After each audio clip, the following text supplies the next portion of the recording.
rotation period detectability of solar-like stars and consequences for recent studies. So off you go, Timo. Yeah, thank you, Mara. Yes, exactly. I will talk about rotation detectability of solar-like stars. And yes, we will see that this is important, that it's about solar-like stars, because as you will see later, so the detectability strongly depends on the spectral type. And I will also give you some examples of the consequences for some studies. All right, so I mean, I think I don't need to say much about the Kepler Space Telescope.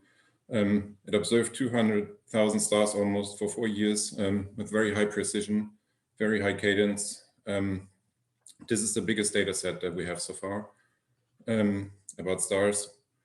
And the good thing is we can study stellar variability over a period of 4 years, which gives you a very good estimate of the average stellar variability.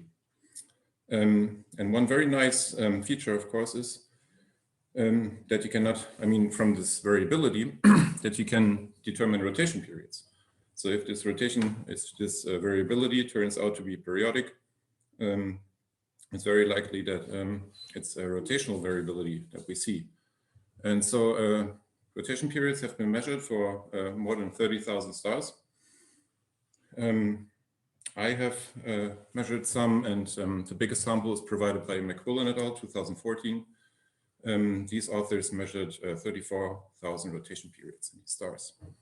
And as I said in the beginning, we are mostly interested in solar-like stars. And when I say solar-like stars, I mean stars that have near solar effective temperatures, rotation periods, and metallicity. And one way is, sorry, one way, I feel a bit dizzy at the moment, sorry. Okay, so we want to compare the variability of these stars because we want to see how this variability compares to that of our sun.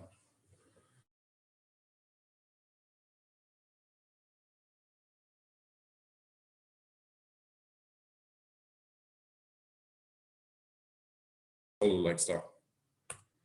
All right, so this is the rotation period sample of McQuillan. Very nice. She discovered rotation periods across all spectral types, basically. And as I said, 34,000 stars with detected rotation period is the biggest sample nowadays. But she also nicely provided a table of 99,000 stars where she tried to detect rotation period, but it was not possible with her detection method. So she used the autocorrelation function, and I will come back to this later.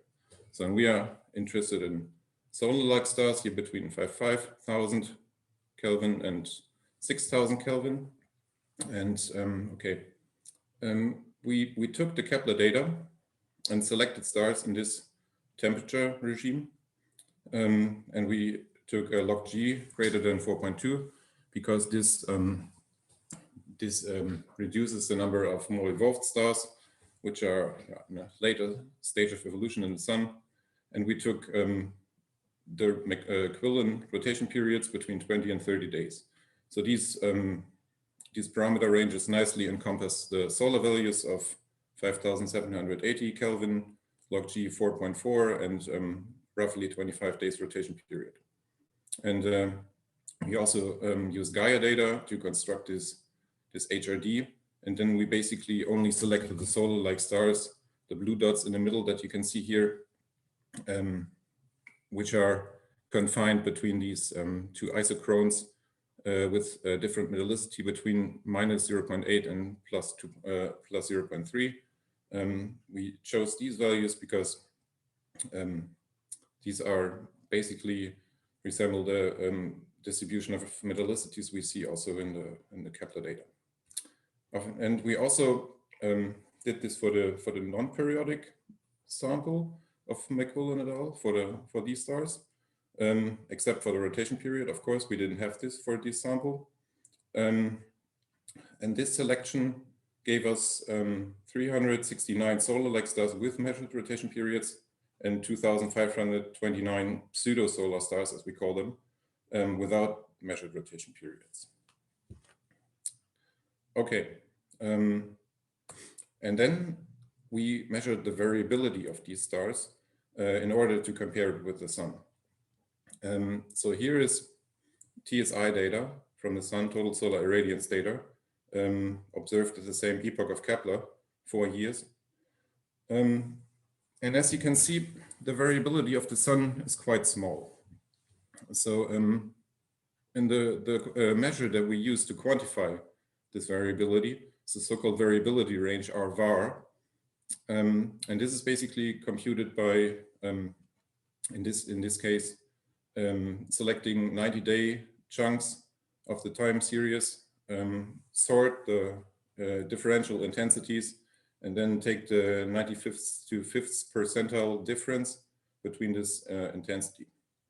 And this is what came out in the case of the sun. It has a median solar variability of 0.07% only, which is very small.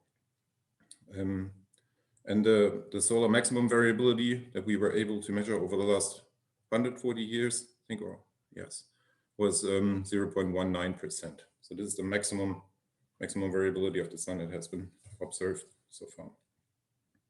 And if you now go to some Kepler stars here, for example, this one, as you can immediately see, it has a much larger variability, 0.18%. So this star has a variability which basically is the maximum observed value of the sun.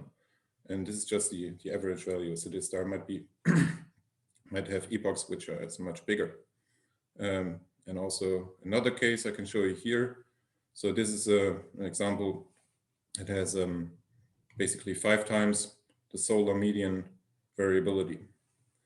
So, and this is surprising that these stars exist, because these stars have same effective temperatures and same rotation periods, or near solar temperatures and rotation periods as the sun. And these two quantities are the main drivers of solar magnetic activity, and are also thought to be the main drivers of stellar magnetic activity. And one would naively expect that stars of similar temperatures and rotation periods also generate similar variabilities. But this is not the case. Okay. So this is the main result that we found. Here in black, you see what I call composite sample. So this is the composite sample between the periodic and the non-periodic stars that we selected. So this is the full distribution of all stars. So let's maybe first look at what we call, so pseudo solar stars. So this is, if you remember the numbers of 369 stars and 2,529 stars, the majority of the black distribution contains the pseudo solar stars. So, and the majority of them has small variabilities, as we can see here. So the vast majority of these stars has variabilities less than 0.2%. And as you can also nicely see, that the sun basically covers this variability range of the small variabilities less than 0.2%, and that the pseudo-solar stars are in good agreement with the solar variability. So, on the other hand, you see a completely different picture if you go to the periodic sample, so to the stars where we could detect the rotation period. These periodic sample, so this is the blue distribution you can see here. So this mostly covers the large variabilities, so the high variability tail of this distribution. It's almost only periodic stars that we see there. And this has, on average, a 5 times larger variability than the sun. So, and as I said before, this is surprising. And if you look at the other side of the blue histogram, you see that you hardly see any solar-like stars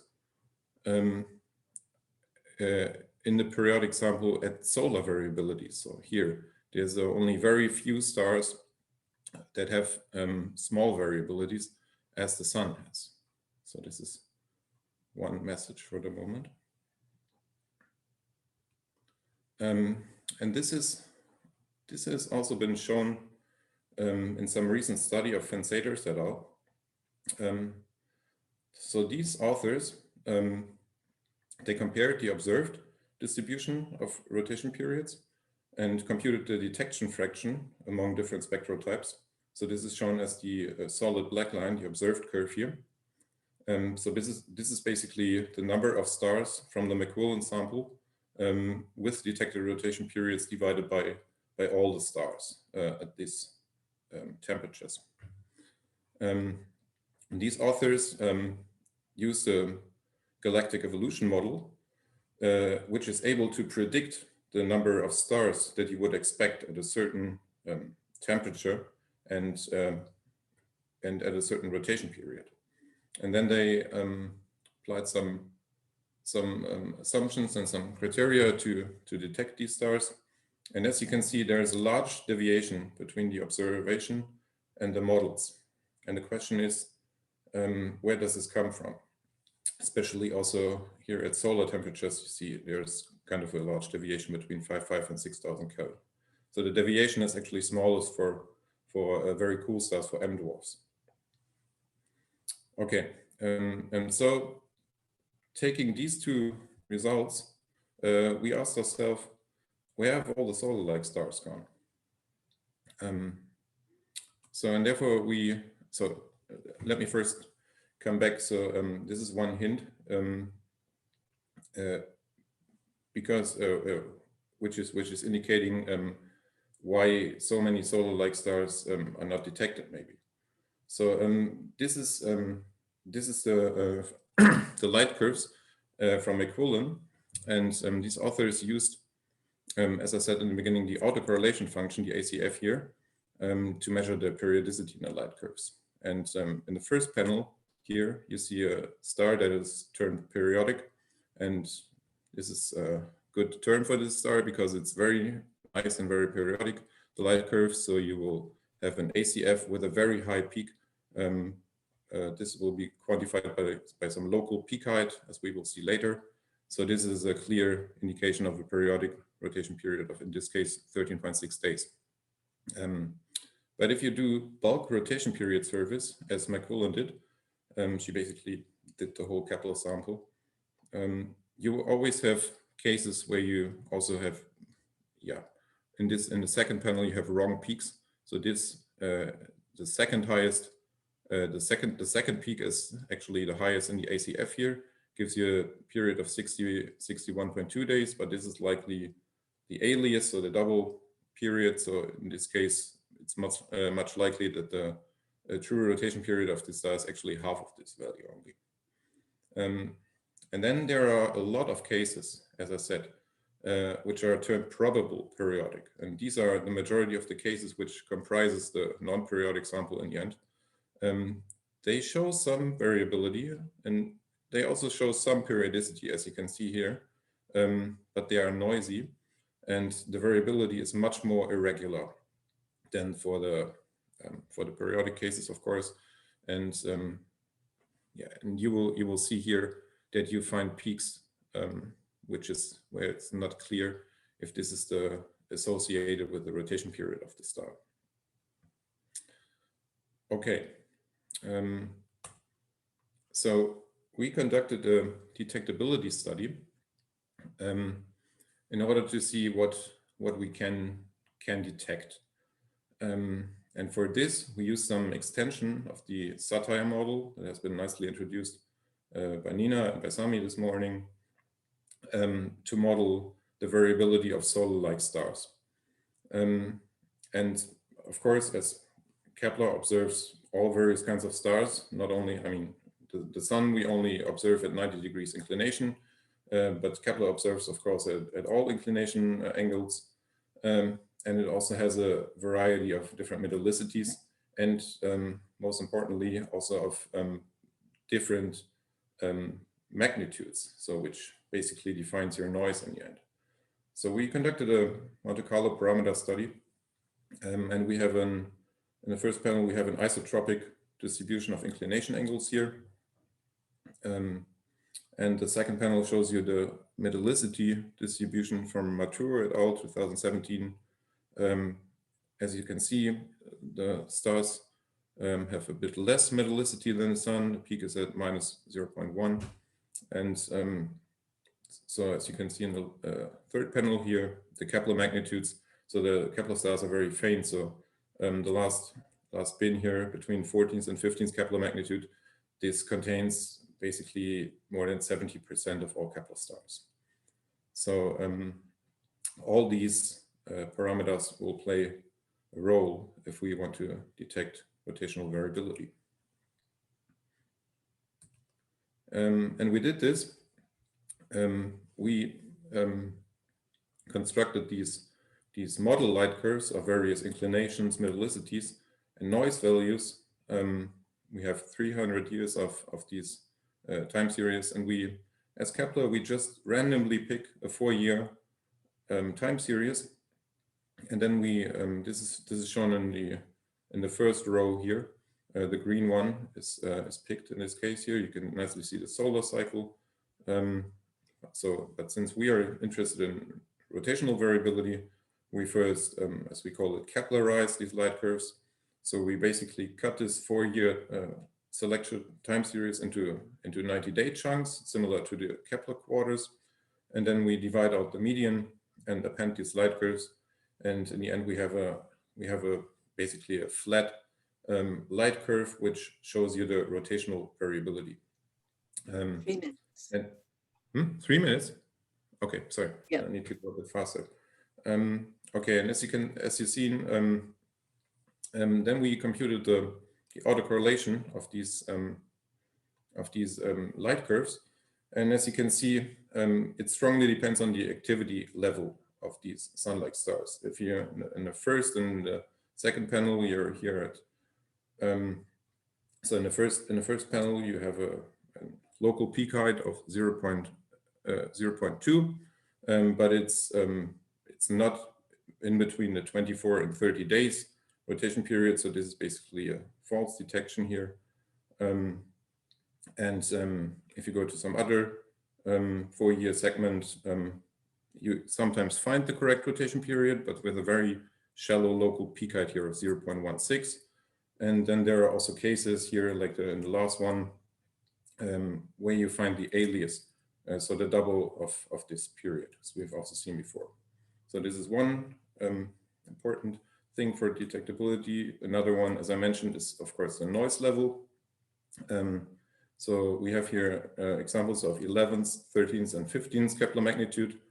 And as you can see in the lower row here, that if you increase the noise, if you go to fainter stars, your noise increases, and then your local peak height drops here from 0.3 to 0.1 in the end, basically.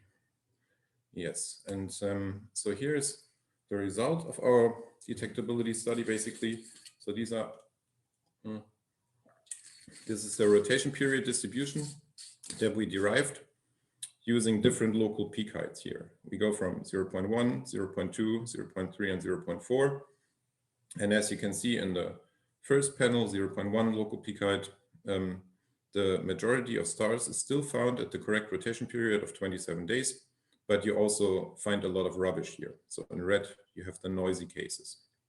And as you increase the local peak height further and further, these rubbish periods go away, so they the number becomes smaller. And if you go to local peak height of 0.3, so you have basically 0 false detections here, but you end up with a very small detection rate of only 2.9%, if you see the red histogram here. And apparently this local peak height of 0.3 has also been taken by BCool et al. To ensure that these false detections do not mess up the final set of rotation periods. Okay, and here's my summary slide. we've seen that solar variability is very common among the non-periodic stars, and that on the other hand, the periodic stars show much larger variability than the sun. So in this, this provokes the question if maybe also the sun can become that active at some point in its life, when the variability distribution that I showed you, shows the full variability. This shows the full variability the solar-like stars is able to maintain. And from the detectability study, I've showed you that there's large discrepancy between the observed rotation periods and the models. So this can be explained by conservative detection thresholds that have been applied before. So we have a detection bias towards more active stars. And if you take the very small detection rate, the 0.2% from our models, and compare this to the predicted number of stars from Van Seders et al., and those that have actually been measured by McCullen et al., you find that this is consistent with this very small detection rate. And my conclusion is that new methods, for example, the GPS method, that's also been mentioned this morning, these methods are needed to detect periodicity in more irregular solar-like light curves. Thank you.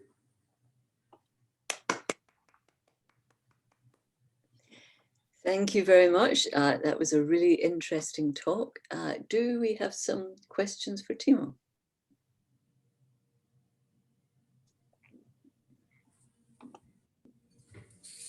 Yes, Alexis. Hi, do you hear me? Yes. Cool. Great work, Timo. Thanks for the presentation. I just had a question about the last point here. I think I remember I saw a paper like a few months ago doing this Gaussian process analysis of K2 data. I think it was Gordon maybe and Davenport, where they analyzed 200,000 light curves and found a big sample. I just wondered if you had looked at this, or is this interesting? What do you think about it?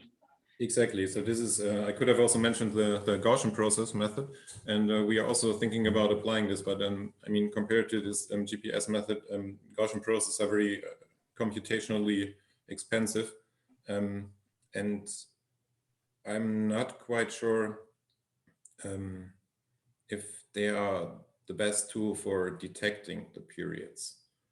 And it also strongly depends, of course, on the kernel function you take.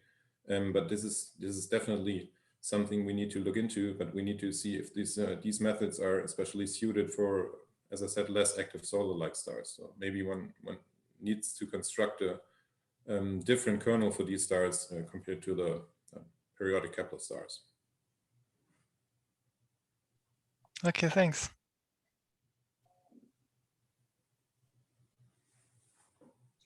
Any other questions? I have a quick one, if there's no one else. You make this very interesting comment in your summary about, could the sun have been that active? Is there any way, do you think, of using what we know historically about the sun, which is maybe only sunspot numbers, to infer what sort of variability you might have seen in the past? So sunspots, we only have for 400 years. Sunspot observations. But if you go to these cosmogenic isotopes, for example, you can construct back the solar cycle almost 10,000 years in the past. And I think we have seen that that the solar activity, of course, it changes from cycle to cycle, but it was not very different from the values today. So we are now in the modern maximum, and we actually see at the moment a higher solar activity than we saw in the past. But we made some estimate. So we basically computed the number of stars that are more active than the sun, and then could estimate that the sun is basically in 10% of it could be in 10% of its time more active. But what is 10% in the life of a sun? Yeah, I mean, this can be, I don't know, 1 million years and 10 million years. Also, this is how we can reconcile maybe these studies that we know from cosmogenic isotopes with this finding, but this is not clear at the moment. Okay, thank you. I think we have to move on to our next speaker. So Timo, if you could stop sharing.